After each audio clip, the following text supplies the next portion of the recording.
আজকে তোমাদের দেখাবো যে হাঁস কিভাবে আঁকতে হয়, হ্যাঁ, একদম ছোটদের জন্য। তো যারা আমরা স্টুডেন্ট আছো তারা অবশ্যই ভিডিওটি মন দিয়ে দেখো, হ্যাঁ, শেষ পর্যন্ত। আর যারা এখনও সাবস্ক্রাইব করোনি চ্যানেলটাকে সাবস্ক্রাইব করে নাও। তো আমরা প্রত্যেকে কিন্তু দুই আমরা লিখতে জানি। তো প্রথমে দুই এঁকে নাও, খুব সহজ এবং আমরা অনেকেই জানি, হ্যাঁ। তো আবার নতুন করে আজকে আবার শিখছি। দুই করার পর ঠিক এই মাথাটা একটু গোল টাইপের করে দিতে হবে, গোল একটা। তারপর এখান থেকে গলা বার করে এই পেট বার করে ঠিক এর সঙ্গে মিশিয়ে দেওয়া, একদমই সহজ, ভীষণ সহজ, হ্যাঁ। এবার এখান থেকে এটা প্রয়োজনে তোমরা একটু লেজটা একটু বার করে দিতে পারো, হ্যাঁ, এইভাবে, ঠিক আছে। তারপর এখান থেকে ডানা, এবার চোখ করে নাও, তারপরে ঠোঁটটি করে নাও,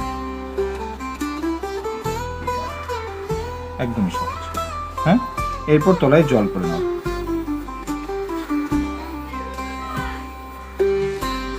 বেশ।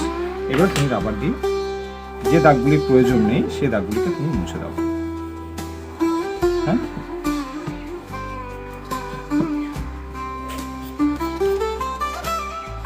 বেশ সুন্দর করে পরিষ্কার করে মুছে নাও। তারপর এখানে কিছু পালকের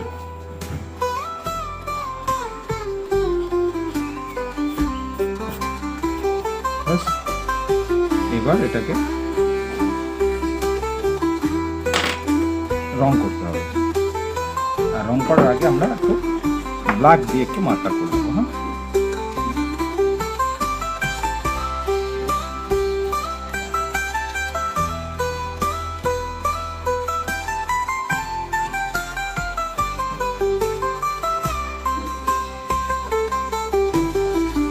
ঠিক এভাবে ধীরে ধীরে সঠিক জায়গা দিয়ে তোমরা লাইন দিয়ে দাও। খুবই সহজ এবং খুবই একদম সরল, কোনো জটিলতা নেই এবং এইভাবে ফর্মুলা মেনে করলে একদমই সহজ, ঠিক আছে,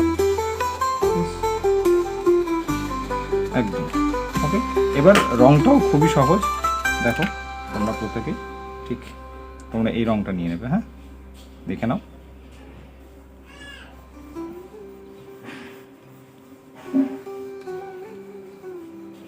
এভাবে মাঝের দিকটা একটু সাদা রেখে দেবে, কালার দেওয়ার দরকার নেই।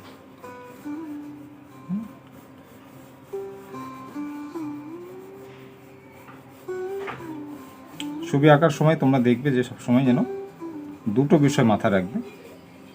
এক, পেন্সিল দিয়ে যখন তুমি ফার্স্ট ড্রয়িং করছো না, তখন পেন্সিলটা যেন পেজে মানে পেপারের ওপরে বা খাতার ওপরে চাপ দেবে না, আলতো করে, হ্যাঁ, এটা মাথায় রাখবে যে আলতো করে কিন্তু তুমি পেন্সিলটা দেবে। কারণ তুমি পেন্সিলটা দেওয়ার পর ওটাই তোমার ফাইনাল নয়। পেন্সিল দেওয়ার পর তোমায় কী করতে হবে, তারপরে তুমি আউটলাইন দিচ্ছ স্কেচ পেন দিয়ে বা তুমি গ্লাস মার্কার দিয়ে, যদি তাও না করো তুমি কালার করছো, সেখানে কিন্তু পেন্সিলের দাগটার প্রয়োজন পড়ছে না, হ্যাঁ। এবার তুমি অরেঞ্জটা দিয়ে দাও ঠোঁটে, হ্যাঁ,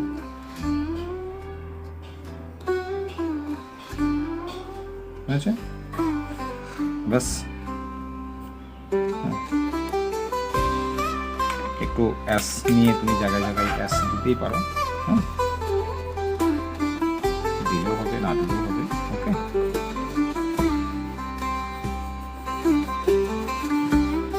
এবার জলটা তুমি নিচে টেনে দাও,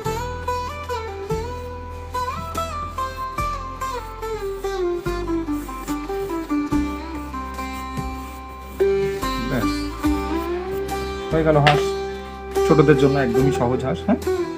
তো অবশ্যই দুটো বিষয় মাথায় রাখো, যে পেন্সিল দিয়ে যখন তুমি আঁকবে তখন কিন্তু চাপ দেবে না। আর দ্বিতীয় হচ্ছে ধীরে ধীরে ছবি আঁকতে হয়, হ্যাঁ। স্যার কিভাবে করছে এত স্পিডে করে ফেললো না, এটা নয়। তোমার হাতের স্পিড যাই থাকুক না কেন, তুমি কিন্তু ধীরে ধীরে আঁকো প্রথমে। তো ধীরে ধীরে আঁকতে আঁকতে তুমি ঠিক যখন আঁকতে শিখে যাবে না, তো কখন তোমার হাতের স্পিড হয়ে গেছে তখন তুমি নিজেই বুঝতে পারবে না, কিন্তু তোমাকে কিন্তু ধীরে ধীরেই আঁকতে হবে, ওকে। তো চ্যানেলটা প্রত্যেকে সাবস্ক্রাইব করে নাও, কারণ প্রতিদিনই ভিডিও থাকবে এবং তুমি ঘরে বসে ড্রয়িং শিখতে পারবে। অনেক নতুন নতুন ভিডিও, আরও ভালো ভালো ভিডিও সকলের জন্য থাকবে, হ্যাঁ, সমস্ত কিছু থাকবে। তো আজকে এই পর্যন্তই। তোমরা প্রত্যেকে প্র্যাকটিস করো। দেখা হচ্ছে তোমাদের সঙ্গে সপ্তাহে মাত্র একদিন, কিন্তু ইউটিউবের মাধ্যমে তোমাদের সঙ্গে দেখা হবে প্রতিদিন। ওকে, মন দিয়ে পড়াশোনা করো।